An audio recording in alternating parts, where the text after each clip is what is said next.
사랑하는 여러분, 오늘 또 하나님께서 허락하여 주신 복된 하루잖아요. 기쁨과 감사 속에서 승리하기를 간절히 소망합니다. 어저께부터 뒷배경에 자연이 나왔는데 여러분 어떠신가요? 하나님께서 허락하여 주신 아름다운 자연 속에서 말씀을 나누고 은혜를 나누고 또 이 자연이 온전히 또 회복되어지는 그날을 소망하면서 계속해서 기도해야 되겠다라고 하는 사명을 우리는 간직했으면 좋겠다라고 하는 것을 말씀드리고 싶습니다. 오늘 또 하나님께서 허락해 주신 말씀은요, 마태복음 5장 8절의 말씀입니다. 마음이 청결한 자는 복이 있나니 그들이 하나님을 볼 것이며. 우리가 21세기를 살아가고 있는데요, 요즘은 그 어느 때보다도 외모에 대해서 참 중요하게 생각합니다. 그래서 한국에서 나온 신종 단어 중에 루키즘이라고 하는 단어가 있어요. 외모 지상주의 시대다라고 하는 것입니다. 그래서 어떻게 하면 예쁘게 보이고 잘생겨 보일까, 그래서 성형수술하고 옷을 또 패셔너블하게 입고, 이 모든 것들이 루키즘의 일환인 것을 볼 수가 있습니다. 그런데 이 세상은 그렇게 외모 지상주의라고 하는 것을 이야기하고 그렇게 따라가고 그러한 문화가 있는데요, 이 예수님께서는요, 그것과는 다르게 말씀하시죠. 외모가 중요한 것이 아니라 마음이 중요하다. 여러분, 특별히 디모데후서 2장 20절과 21절의 말씀은 이렇게 기록하고 있어요.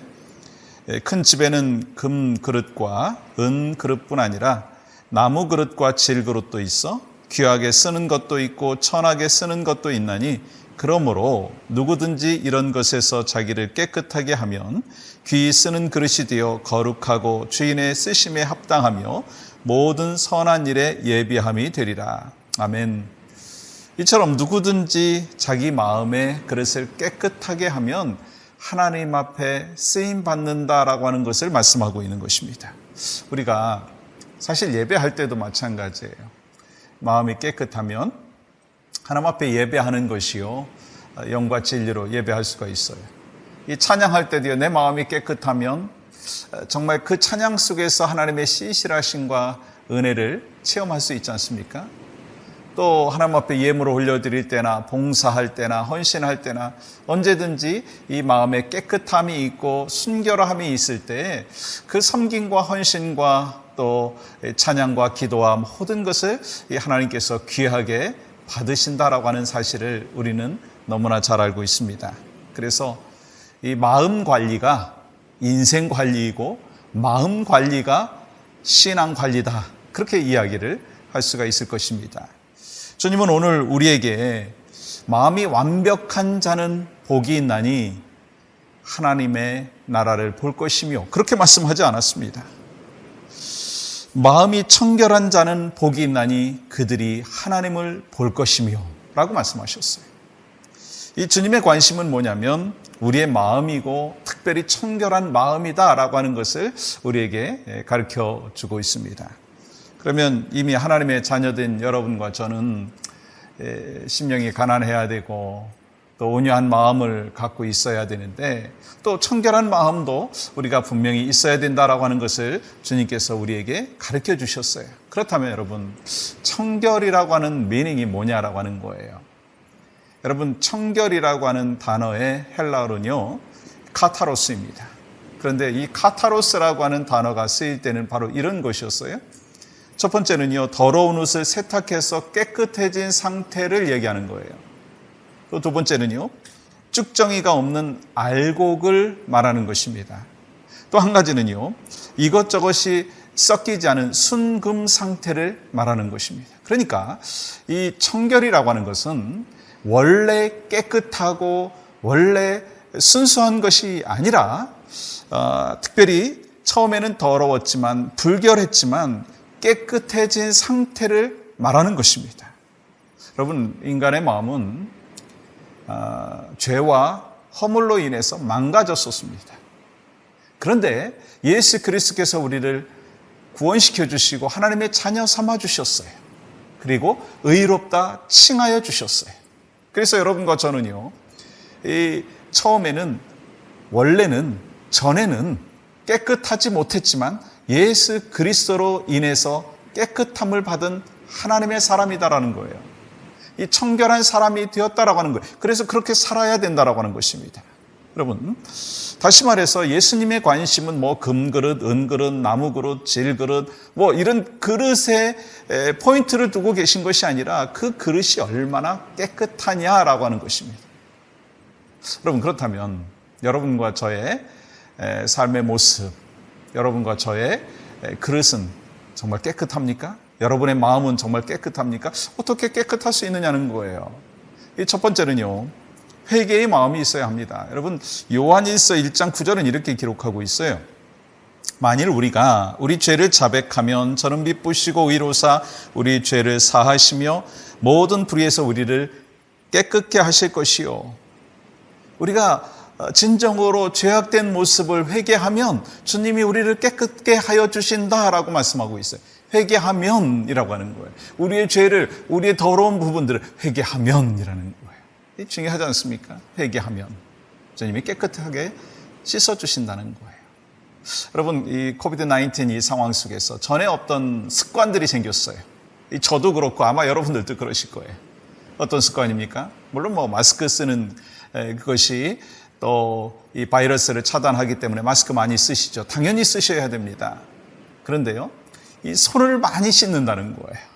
그것도 그냥 물로 씻는 것이 아니라 비누로 씻는다는 거예요. 그래서 이 손에 바이러스가 있다면 그것을 씻어낸다라고 하는 거예요. 마찬가지예요. 우리 죄도요, 계속해서 씻어내지 아니하면, 날마다 회개하지 아니하면 우리는 그 죄 가운데 더러워진 모습으로 살아갈 수 있다는 거예요. 그래서 오늘 또 성경을 통해서 청결한 자가 어떻게 삶의 모습 속에서 진정한 청결을 이루면서 살 수 있는가, 회개해야 된다는 거예요. 또 한 가지가 있더라고요. 뭐냐면 두 마음을 품지 않는 마음이 있어야 된다는 거예요. 그래야 청결합니다. 야고보서 4장 8절은 이렇게 말씀하십니다. 하나님을 가까이 하라. 그리하면 너희를 가까이 하시리라. 죄인들아, 손을 깨끗이 하라. 두 마음을 품은 자들아, 마음을 성결하라. 여러분, 두 마음을 품지 않는 게 청결이라고 하는 거예요. 두 마음을 품지 않는 것이 성결이라는 거예요. 마치 우리가 신앙생활을 하면서 기억해야 되는 것이 있잖아요. 어떻게 우리는 두 마음을 품지 않는가. 쉽게 얘기하면 이런 거예요. 부부 관계 속에서도 이 아내가 남편 이외에 다른 사람의 마음을 두고 있다면, 다른 사람에 대하여 다른 남자에 대해서 마음을 두고 있다면 그건 두 마음이지 않습니까? 이 남편도 마찬가지예요. 그런데 우리 신앙생활은 마찬가지로 우리가 세상과 하나님과 관계 속에서 이 세상도 마음에 품고 하나님도 마음에 품고, 그러면 이 두 마음 아니겠어요? 그것이 바로 하나님께서 원하시는 모습이 아니라는 거예요. 청결이라고 하는 것은요, 두 마음이 아니라 한 마음이에요. 하나님 앞에 우리의 삶을 드리고 마음을 드리는 것입니다. 단순히 우리가 신앙생활이라는 것은요, 하나님의 존재를 인정하고 뭐 주일날 교회 나와서 예배드리고, 요즘에는 뭐 영상으로 예배하고 뭐 에브리데이 크리스찬 영상을 듣고 귀하죠. 그러나 거기서 끝나는 게 아니라 이 주님을 닮아가는 것, 주님의 깨끗하심을, 주님의 거룩하심을 닮아가는 것, 그것이 바로 진정한 하나님 안에서 살아가는 크리스찬이고, 이 하나님께서 원하시는 청결한 마음인 것입니다.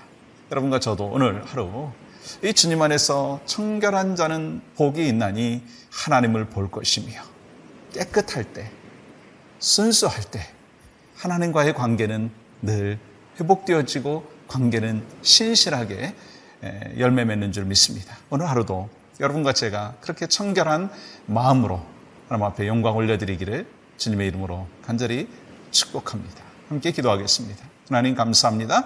오늘 또 신실하신 주님 찬양하며 예배하며 영광 올려드립니다. 함께하여 주시옵소서. 예수님의 이름으로 기도하옵나이다. 아멘.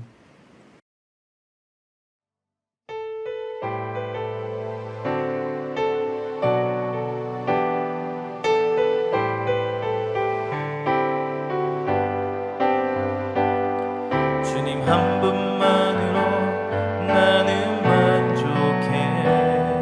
나의 모든 것 되신 주님 찬양해. 나의 영원한 생명